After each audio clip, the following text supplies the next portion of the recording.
आदाब, नमस्कार। Public India देख रहे हैं आप। मैं हूं आपके साथ बुशरा खानम फहद।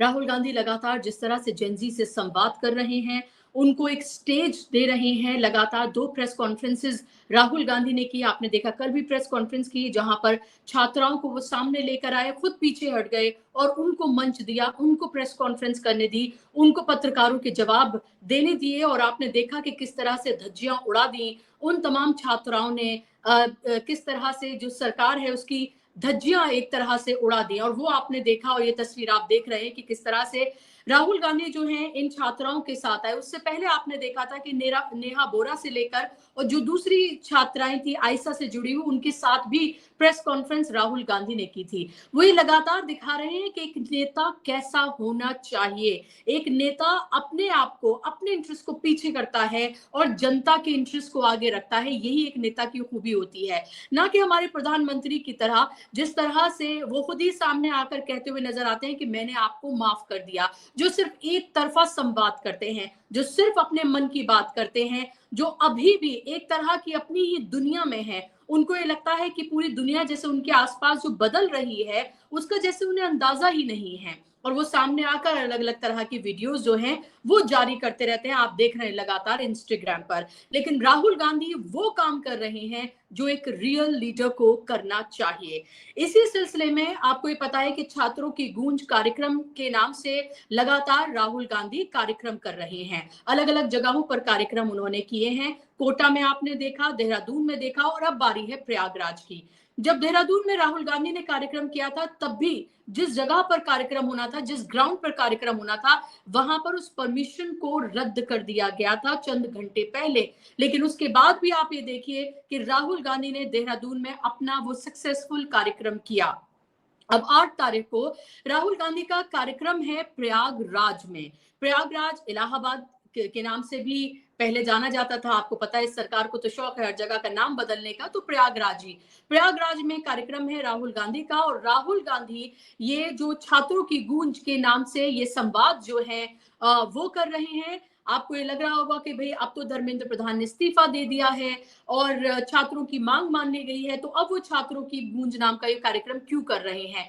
मैं आपको ये बता दूं कि राहुल गांधी सिर्फ नीट पेपर लीक तक नहीं, बल्कि जो पूरी की पूरी व्यवस्था है शिक्षा की, उस पर सवाल उठा रहे हैं। जिस तरह से उसका आरएसएसीकरण किया जा रहा है, उस पर वो सवाल उठा रहे हैं। पूरी शिक्षा को किस तरह से सुधारा जाए, उस पर वो सवाल उठा रहे हैं। आपको ये पता है कि इन 10 सालों में लगभग 94,000 जो स्कूल हैं उनको बंद कर दिया गया है। इस सब पर राहुल गांधी सवाल उठा रहे हैं। लेकिन ये सरकार डरी हुई है। देखिए, 2 दिन पहले ही जहां पर 51,000 रुपए जमा भी करा दिए गए थे, इस जिस ग्राउंड में ये कार्यक्रम होना है, जिस जगह पर ये कार्यक्रम होना है, उसको चंद घंटों पहले रद्द कर दिया गया, उस परमिशन को। उसको लेकर आज प्रेस कॉन्फ्रेंस जो है वो कांग्रेस पार्टी की तरफ से की गई है और राहुल गांधी ने भी ट्वीट किया है। मैं आपको ट्वीट पढ़ के सुनाना चाहूंगी कि राहुल गांधी ने क्या लिखा है। राहुल गांधी लिखते हैं, ट्वीट वो कर रहे हैं आपकी स्क्रीन पर। इलाहाबाद विश्वविद्यालय के छात्र फीस वृद्धि और सीट कटौती के खिलाफ अपने भविष्य की लड़ाई लड़ रहे हैं, लेकिन प्रशासन छात्रों को सुनने के बजाय उन पर एफआईआर कर रहा है। मोदी सरकार की नीति ही युवाओं की आवाज दबाना है। सवाल पूछो तो लाठी, विरोध करो तो मुकदमे और आवाज उठाओ तो पैलेट गन्स। जब मैंने छात्रों की बात को सुनने के लिए प्रयागराज आने का फैसला किया, तब से प्रशासन मेरे कार्यक्रम को हर संभव तरीके से रोकने की कोशिश कर रहा है। साफ है, उन्हें छात्रों की गूंज से भी डर लग रहा है। मैं छात्रों के साथ हूं। सरकार चाहे जितनी भी कोशिश कर ले, मुझे छात्रों की आवाज उठाने से रोक नहीं सकती है। ये राहुल गांधी ने एक तरह का अल्टीमेटम दे दिया है। राहुल गांधी ने साफ तौर पर कह दिया है कि वो किसी भी कीमत पर ये कार्यक्रम करके ही रहेंगे, चाहे कितनी भी कोशिशें जो है वो सरकार की तरफ से की जाए। मैं आपको सुनाऊंगी कि कांग्रेस की तरफ से क्या कुछ कहा गया, जो प्रेस कॉन्फ्रेंस की गई है। लेकिन उससे पहले एक और मैं ट्वीट आपको दिखाना चाहूंगी, क्योंकि ये राहुल गांधी का एक और ये ट्वीट है। ये राहुल गांधी ने आपसे कुछ देर पहले ट्वीट किया और राहुल गांधी ने साफ तौर पर ये कहा है कि इंस्टाग्राम पर जो छात्र है, जहां सबसे ज्यादा इंस्टाग्राम पे ही छात्र आपको पता है कि एक्टिव नजर आते हैं। इस पूरे जनता मंत्र की प्रोटेस्ट के दौरान अगर कोई एक सोशल मीडिया प्लेटफॉर्म सबसे ज्यादा चर्चाओं में रहा, जहां सबसे ज्यादा सरकार को घेरा गया, वो था इंस्टाग्राम। और उसी इंस्टाग्राम पर राहुल गांधी यहां पर लिख रहे हैं और कह रहे हैं कि ask me anything, Gen Z students, ask me anything, I am there for you, I will reply to your questions as much as I can। तो राहुल गांधी दो तरफा संवाद कर रहे हैं, प्रेस कॉन्फ्रेंस में जगह दे रहे हैं, इसके अलावा छात्रों की गूंज कार्यक्रम कर रहे हैं। वहां पर भी वो छात्रों को मंच देते हैं। आपने देखा होगा, छात्रों के जो परिवार से जुड़े जो लोग हैं उनको मंच देते हैं, टीचर्स को मंच देते हैं, छात्रों को मंच देते हैं, ताकि वो उन मंच का इस्तेमाल करके अपनी बातों को वो रख सके। मोदी जी की तरह नहीं कि वो इवेंट करते हैं, सिर्फ अपने मन की बात करते हैं, तालियां बजवाते हैं, मोदी मोदी के नारे लगाते हैं और नाच गाना करवाते हैं छात्राओं को। और आपने देखा था अभी जब वो गए थे कि किस तरह से वहां पर छात्राएं नाच गाना करती हुई नजर आ रही थी। जब वो विदेश में जाते हैं तब भी वो यही करते हुए नजर आते हैं। एक तरफा लोकतंत्र है यहाँ पर, आप प्रधानमंत्री हैं देश के, दो तरफा संवाद सबसे जरूरी चीज है, ट्रांसपेरेंसी सबसे जरूरी चीज है, जो इस सरकार में पूरी तरीके से नदारद है। अब राहुल गांधी ने ये ट्वीट जो किया है और ये कहा है छात्रों से कि जेन जी मैं आपके साथ हूं, आप आइए, मुझसे सवाल पूछिए, अपनी परेशानियों को रखिए और जो भी आप सवाल पूछना चाहते हैं मैं उसके जवाब आपको दूंगा। तो आप देखेंगे कि इंस्टाग्राम पर राहुल गांधी जो सवाल पूछे जा रहे हैं उनके जवाब देते हुए वो नजर आ रहे हैं। तो इससे आप ये साफ तौर पर समझिए कि राहुल गांधी ने एक तरह से बीड़ा उठा लिया है कि कैसे युवाओं से वो सीधा संवाद करेंगे और इस सरकार को अकाउंटेबल ठहराएंगे। आप ये भी देख रहे हैं कि पार्लियामेंट का सेशन चल रहा है, 13 अगस्त को आखिरी दिन है इस मॉनसून सेशन का, और उस मॉनसून सेशन में आप ये देख रहे हैं कि पूरी तरीके से गतिरोध सरकार ने पैदा किया हुआ है, विपक्ष ने नहीं, सरकार ने पैदा किया हुआ है। हर कुछ मिनट के बाद लोकसभा की और राज्यसभा की कार्यवाही जो है वो स्थगित हो जाती है। टैक्स पेयर का जो पैसा है जिसको चलाने में लगता है वो देखिए कैसे तबाह बर्बाद हो रहा है कि सवालों के जवाब देने के लिए सरकार तैयार नहीं है। अब एक तरह का दूसरा नैरेटिव गढ़ा जा रहा है, ये कहा जा रहा है कि देखिए अमित शाह तो रोज आते हैं पार्लियामेंट में, वो तो रात रात तक वहां रहते हैं, अगर काम हो तो 1-1 बजे तक वो रहते हैं। इस तरह से संबित पात्रा ने जो है वो प्रेस कॉन्फ्रेंस की है। संबित पात्रा जी, भारतीय जनता पार्टी, मैं आपसे ये कहना चाहती हूँ, पार्लियामेंट के अंदर यानी कि संसद के अंदर जहां तमाम एमपीज बैठे हैं वहां पर आना, सवालों के जवाब देना, जवाबदेही तय करना और ये बताना कि किसके कहने पर ये पैलेट गन चलाई गई थी, किसके कहने पर ये बर्बरता की गई थी, वो एक अलग बात है। वो तो आप कर नहीं रहे हैं, वहां से तो आप पूरी तरीके से नदारद हैं। आप पार्लियामेंट में, पार्लियामेंट के बाहर यानी कि कहीं भी अपने ऑफिस में आप बैठे हुए हैं, अगर बैठे हुए हैं तो इससे क्या मतलब है? आप कहीं पर भी बैठिए ऑफिस में, जब तक आप विपक्ष के सवालों का, विपक्ष यानी कि जनता के सवालों का जब तक आप जवाब नहीं दे रहे हैं, जब तक आप प्रधानमंत्री या गृह मंत्री अगर पार्लियामेंट में नहीं आ रहे हैं, तो जाहिर सी बात है आपसे सवाल पूछे जाएंगे और विपक्ष ये सवाल लगातार पूछ रहा है। आपने देखा कि लगातार मार्च निकाला जा रहा है और ये कहा जा रहा है कि किसके कहने पर ये किया गया। तो आप देख रहे हैं कि लगातार अमित शाह से जो है वो सवाल पूछे जा रहे हैं। अब मैं आपको सुनवाना चाहूंगी कि कांग्रेस की तरफ से जो प्रेस कॉन्फ्रेंस की गई है, उस प्रेस कॉन्फ्रेंस में क्या कुछ कहा गया है, आप सुनिए जरा। को और साथ में योगी जी को और मोदी जी को स्पष्ट कर देना चाहता हूं कि आप लोग को हम देख रहे हैं, आप कानून को भी अपने हाथ में ले रहे हैं और कानून का इस्तेमाल अपनी मर्जी से कर रहे हैं। सारे काम आप संविधान के खिलाफ जाके कर रहे हैं। लोकतंत्र में लीगल तरीके से कोई सभा करना ये सबका अधिकार है और हम लोग जो भी कर रहे हैं, हम छात्रों की गूंज आयोजित कर रहे हैं तो लीगल तरीके से कर रहे हैं, प्रायर अप्रूवल्स ले रहे हैं, सारी परमिशंस ले रहे हैं, सारी सूचनाएं दे रहे हैं, सारी रिक्वायरमेंट्स फिल कर रहे हैं। उसके बाद जिस तरीके से उत्तर प्रदेश की सरकार दबाव बनाकर इस कार्यक्रम को रद्द करने की कोशिश कर रही है, बेहद शर्मनाक है। कार्यक्रम रद्द नहीं होगा। हम उत्तर प्रदेश की सरकार से, प्रयागराज के प्रशासन से निवेदन करते हैं कि आप लोकतंत्र को कमजोर मत कीजिए, आप कानून को अपने हाथ में मत लीजिए, कानून का इस्तेमाल अपने मर्जी से अपने हितों में मत कीजिए। आप छात्रों के साथ जिस तरह का खेल खेल रहे हैं, आपने जिस तरह शिक्षा को महंगा करके बच्चों से शिक्षा छीन ली, एक एग्जाम तक तुम लोग ठीक से नहीं करा पा रहे, 154 पेपर लीक हो चुके, और आप लोगों ने इतना दबाव बच्चों पर, उनके पेरेंट्स पे बना दिया कि एक एक डिग्री करने के लिए लाखों रुपया चाहिए। ऐसे में छात्रों के साथ पूरी कांग्रेस पार्टी, आदरणीय राहुल गांधी जी, खड़गे जी और तमाम हमारे नेतागण सब छात्रों के साथ खड़े हैं। हम आपसे करबद्ध निवेदन करते हैं कि आप संविधान के खिलाफ जाकर कोई काम मत कीजिए, आप देश के लोकतंत्र को कमजोर मत कीजिए। कानून के तहत जो परमिशन मिल जानी चाहिए थी, जिसको बार बार आप कभी किसी बहाने से अटकाते हैं, चाहे वो कोटा का छात्रों की गूंज का आयोजन हो, चाहे देहरादून का हो, सेम हथकंडा आप फिर से प्रयागराज के अंदर अपना रहे हैं, तो ये नहीं चलेगा। इस तरह की अंधेरगर्दी और गुंडागर्दी नहीं चलेगी। कार्यक्रम होगा, राहुल जी जाएंगे, क्योंकि हम छात्रों के मुद्दों पर किसी भी प्रकार का कॉम्प्रोमाइज करने के लिए तैयार नहीं है। हम लोग छात्रों के साथ हैं, छात्रों की बात करेंगे, छात्रों की आवाज उठाएंगे, संसद के अंदर भी उठाएंगे, संसद के बाहर भी उठाएंगे। आपको इस तरह के घटिया हथकंडों का इस्तेमाल नहीं करना चाहिए, यह मैं आपको स्पष्ट तौर पर कह देना चाहता हूं। तो आपने यहाँ पर कांग्रेस के लीडर को सुना और साफ तौर पर वो ये कहते हुए नजर आ रहे हैं कि देखिए कि किसी भी कीमत पर इसको बर्दाश्त नहीं किया जाएगा और कार्यक्रम तो राहुल गांधी का होकर ही रहेगा। इससे आप ये समझिए कि राहुल गांधी से कितना डरती है ये सरकार, कितना खौफ में है ये सरकार कि एक कार्यक्रम जिसको आसानी से हो जाना चाहिए, उस कार्यक्रम में किस तरह की बाधाएं पैदा की जा रही हैं। इसीलिए देखिए सवाल ये भी उठता है जो लगातार मैं उठा रही हूँ। आज हुआ ये है कि दिप के सौरभ दास और जो रांका है, उन्होंने एक प्रेस कॉन्फ्रेंस भी की और उस प्रेस कॉन्फ्रेंस में उन्होंने ये बताया कि हमें लगातार हमारे पास कॉल्स आ रहे हैं, मैसेजेस आ रहे हैं, पूछ रहे हैं कि आप बताइए कि आगे की आप क्या करने जा रहे हैं।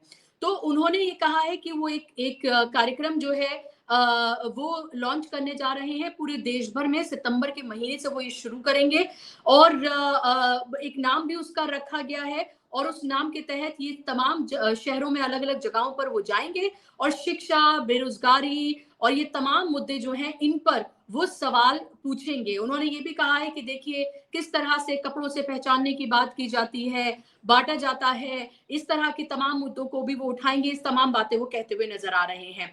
और आप ये देखिए कि जंतर मंतर पर भी जब दीप के आए थे तो कैसे एयरपोर्ट से ही उन्हें परमिशन दे दी गई थी और फिर वो 1 महीने से ज्यादा एयरपोर्ट यहाँ पर जंतर मंतर पर रहे, उन्होंने प्रोटेस्ट किया, सब कुछ किया और अब एक तरह से वो वीवीआईपी बन गए हैं। मीडिया के कैमरा, जो मेन स्ट्रीम मीडिया के कैमरे हैं, वो उनको फॉलो करते हुए जाते हैं, वीवीआईपी की तरह से वो पेश आते हैं। हालांकि ना तो अभी कोई वो पॉलिटिकल पार्टी है और ना ही इसी तरह की कोई वो ऑर्गेनाइजेशन है, सिर्फ एक टिप्पणी के बाद बना एक सोशल मीडिया अकाउंट और उसके जरिए हुआ ये प्रोटेस्ट। तो ये भी, इसको भी आप ये समझिए कि कैसे जो राहुल गांधी जो आवाज लगातार उठा रहे हैं, जो वो लगातार अमित शाह के इस्तीफे की मांग कर रहे हैं, जो वो सवाल उठा रहे हैं, वैसे सवाल आप देखेंगे कि दीपके और सीजेपी उठाती भी नजर नहीं आ रही है। और ये भी साफ है कि कैसे जो विपक्ष का स्पेस है उसको कैप्चर किया जा रहा है ताकि इसका जो फायदा है वो सीधे तौर पर कांग्रेस के विपक्षी दलों को ना हो, युवाओं का गुस्सा शांत हो जाए और ये सीजेपी भी काम करती हुई नजर आए। इस तरह के कई बातें जो है विश्लेषक करते हुए नजर आ रहे हैं। तो ये मैं आपको बता रही हूँ कि इस तमाम चीजों से भी युवाओं को आगाह होने की जरूरत है कि बिना सत्ता परिवर्तन के कुछ भी नहीं हो सकता है। राहुल गांधी निरंतर जो बात कह रहे हैं उसको समझने की लगातार आपको जरूरत है। और इसी को लेकर मल्लिकार्जुन खड़गे जो हैं, उन्होंने भी आज एक प्रेस कॉन्फ्रेंस की। उन्होंने नरेंद्र मोदी से सवाल पूछे। उन्होंने कहा कि आपको छात्रों से माफी मांगनी चाहिए थी, आप छात्रों को माफ कर रहे हैं। उन्होंने कहा कि कैसे 15 साल की जो बच्ची है उसके घर पर किस तरह से गुंडे भेजे गए, कैसे उन्हें अपना घर खाली करना पड़ा। ये तमाम चीजों की बात तो उन्होंने कही है, लेकिन एक इंपॉर्टेंट बात जो मल्लिकार्जुन खड़गे ने कही है, उन्होंने कहा है कि चाहे झारखंड का मामला हो या जंतर मंतर का हो, देश में कहीं पर भी हो, कांग्रेस पार्टी लगातार छात्रों के साथ खड़ी है। क्योंकि गोदी मीडिया का एक सेक्शन जो है वो लगातार ये चला रहा है कि देखिए क्योंकि वहां पर जेएमएम की सरकार है इसलिए राहुल गांधी उस मुद्दे को नहीं उठाएंगे। हालांकि सेवा दल के लोग लगातार वहां पर खाना पानी सब कुछ पहुंचा रहे हैं। अब आप सुन लीजिए मल्लिकार्जुन खड़गे क्या कुछ कह रहे हैं। तो विद्यार्थियों के साथ हैं, झारखंड हो, पंजाब हो, दिल्ली हो, कहीं भी हो, हम राहुल गांधी जी हम विद्यार्थियों के साथ हैं। हम पूछेंगे अगर हमसे भी कोई गलती हो गई, क्यों हो गई, हम हर एक को लेटर भी लिख रहे हैं कि क्यों, क्या हो गया। तो इसीलिए चाहे हमारा अलायंस पार्टनर हो, चाहे हमारा अपोजिशन हो, हम विद्यार्थियों युवकों के साथ है, उनकी समस्या को हल करने के लिए हम लड़ते रहेंगे। तो आपने यहाँ पर सुन लिया और सीधे बिल्कुल सपाट अल्फाज में जो है वो यहाँ पर कह दिया मल्लिकार्जुन खड़गे ने कि किस कोई भी हो, छात्रों की बात जहां कहीं भी होगी, पंजाब हो चाहे झारखंड हो, कहीं पर भी हो, हमारे अलायंस की पार्टी की सरकार हो या हमारी खुद की सरकार हो, कुछ भी हो, हम पीछे नहीं हटेंगे, छात्रों की आवाज को हम उठाएंगे ही। तो ये उन तमाम गोदी चैनल्स को, उन तमाम बीजेपी आईटी सेल के लोगों को, सबको जो है वो जवाब दो टूक यहाँ पर मल्लिकार्जुन खड़गे ने दे दिया है, क्योंकि आप ये देख रहे हैं कि लगातार वहां पर जाकर एक तरह का प्रोपेगेंडा चलाया जा रहा है। अमन चोपड़ा नाम का जो एंकर है वो अपने आप को सो कॉल्ड पत्रकार जो बोलता है, वो वहां पर गया, उसने जाकर कहा कि देखिए जुनैद जो है, जुनैद की बिरयानी आपको जंतर मंतर पर मिल रही थी, लेकिन यहाँ पर आपको जुनैद की बिरयानी नहीं मिलेगी झारखंड जाके, और यहाँ पर आपको मंदिर का प्रसाद आपको मिलेगा। अब जुनैद भी पहुंच गए हैं वहां पर, और जुनैद कह रहे हैं कि जंतर मंतर पर भी मैं वेज बिरयानी ही सर्व कर रहा था और यहाँ पर भी मैं वेज बिरयानी ही सर्व करूंगा, और वो अपना तो पूरा तामझाम सामान लेकर वहां पर पहुंच गए हैं। तमाम जो यूट्यूबर्स हैं वो भी वहां पर पहुंच रहे हैं, जो आपको जंतर मंतर पर भी एक्टिव नजर आ रहे थे। अब जो ये प्रोपेगेंडा है, ये जो नैरेटिव है, इस गोदी मीडिया का पूरी तरीके से धराशायी हो गया। उनको लगा कि ये तमाम लोग जाएंगे नहीं और हम कहेंगे कि देखिए क्योंकि वहां पर कांग्रेस और जेएमएम की सरकार है तो इसीलिए ये लोग नहीं जा रहे हैं, बीजेपी की तो यहाँ कर रहे हैं। तो उनके मुंह पर एक करारा तमाचा जो है इस तरह के जो गोदी एंकर्स हैं उनके मुंह पर पड़ा। एक और खबर मैं आपको बता दूं, गुल्लू के नाम से जिनको आप जानते हैं, अमीश देवगन, खबर है कि उनको नेटवर्क 18 से निकाल दिया गया है। हालांकि ये कहा जा रहा है कि उन्होंने रिजाइन दिया है, लेकिन सूत्रों के मुताबिक जो गुल्लू हैं, अमीश देवगन जो हैं, उनको निकाल दिया गया है, सैक कर दिया गया है, इस तरह की खबरें हैं। हालांकि ये कहा जा रहा है कि नहीं, उन्होंने खुद रिजिग्नेशन दिया है, उनके पास कई और ऑप्शन है, वो देख रहे हैं। लेकिन आप सोचिए कि तपस्या में क्या कमी रह गई होगी उनकी कि उनको जो है वो नेटवर्क 18 से निकाल दिया गया। अभी तो वो जो घात्यम जो बहुत ही नरेंद्र मोदी को लेकर जो एक श्लोक है उसको लेकर जो जिस तरह से उनका जोक बनता है उसको एक्सप्लेन करते हुए नजर आ रहे थे, और अब लोग सोशल मीडिया पे पूछ रहे हैं कि गुल्लू की तपस्या में आखिर कहां और किस तरह से कमी रह गई। तो आप ये देखिए कि ये जो गोदी एंकर से इनके भी चेहरे जो है वो बेनकाब हो रहे हैं। पवन खेड़ा ने एक ट्वीट किया है और पवन खेड़ा ने ट्वीट करके कुछ सवाल पूछे हैं। मैं आपको ये बता दूं कि कांग्रेस से जैसे जब अमित शाह को लेकर कोई भी उनकी तस्वीर लगाकर या छात्रों की तस्वीर लगाकर या उनकी वीडियो लगाकर कोई भी वीडियो डाला जाता है, उसको जैसे आप यहाँ देख रहे हैं ना कि ग्राफिक्स यानी कि कंटेंट ऐसा है जो आप नहीं देख सकते, ग्राफिक्स का एक मार्क जो है वो लगा दिया जाता है, जो आप अभी ट्वीट में देख रहे हैं वो मार्क लगा दिया जाता है। अब यही सवाल जो है पवन खेड़ा ने यहाँ पर पूछा है। पवन खेड़ा कह रहे हैं, it's rather amusing that X, perhaps at the government's behest, has put a graphic content warning on Rahul Gandhi's post demanding accountability from Amit Shah for violence against students. वो कह रहे हैं आगे कि interestingly, one of those videos literally shows nothing except Amit Shah's face. We do sort of agree that it's not a very likable face, but it is not graphic, or is it? तो यहाँ पर आप ये देखिए कि वो कह रहे हैं कि सिर्फ और सिर्फ अमित शाह का फेस लगाया गया था, उसके बाद भी उसको ग्राफिक कंटेंट में जो है वो डाल दिया गया। अब वो पूछ रहे हैं कि हो सकता है आप में से बहुत सारे लोग ये तस्वीर को पसंद ना करते हो, लेकिन वो इतनी बुरी भी नहीं कि उसे ग्राफिक के कंटेंट में डाल दिया जाए। तो आप सोचिए कि क्या हो रहा है। इस बीच मोहन भागवत मुंबई में नीता मुकेश अंबानी कल्चरल सेंटर में संवाद वो कर रहे हैं छात्रों के साथ। पता नहीं वो कौन से छात्र होंगे जिनको उस वहां पर बुलाया गया है और उनको क्या पट्टी पढ़ाई जाएगी। और ऐसा सोचिए आपकी 12 सालों में कितने नाकाम साबित हुए हैं आरएसएस और बीजेपी के, जिन युवाओं को उन्होंने पट्टी पढ़ाने की कोशिश की, जिन युवाओं को उनको लगा कि उनको कोई भी घुट्टी पिला देंगे और उसके बाद वो वोट जो है वो बीजेपी को देंगे, वो देखिए कैसे पूरी तरीके से कोलैप्स हो गया, धराशायी हो गया। आपको याद होगा 2019 पुलवामा के बाद किस तरह से नरेंद्र मोदी ने ये कहा था कि जो फर्स्ट टाइम वोटर्स हैं, क्या वो पुलवामा के शहीदों के नाम पर क्या वोट नहीं करेंगे? तो पुलवामा के शहीदों के नाम पर वोट मांगे थे फर्स्ट टाइम वोटर से नरेंद्र मोदी ने। क्या वो अब वो हिम्मत कर पाएंगे ऐसा करने की? क्योंकि परिस्थितियां तो नरेंद्र मोदी और बीजेपी के लिए पूरी तरीके से बदल गई हैं। देखिए, आपके जिस व्हाट्सएप यूनिवर्सिटी का इस्तेमाल करके नरेंद्र मोदी और पूरी बीजेपी और आरएसएस ने प्रोपेगेंडा फैलाया, फेक नैरेटिव फैलाया, फेक खबरें फैलाई, लोगों के दिमाग को कैप्चर किया, उनकी नफरतें फैलाई, ये सब कुछ किया व्हाट्सएप के जरिए। आज उसी व्हाट्सएप पे वो सवाल उठा रहे हैं।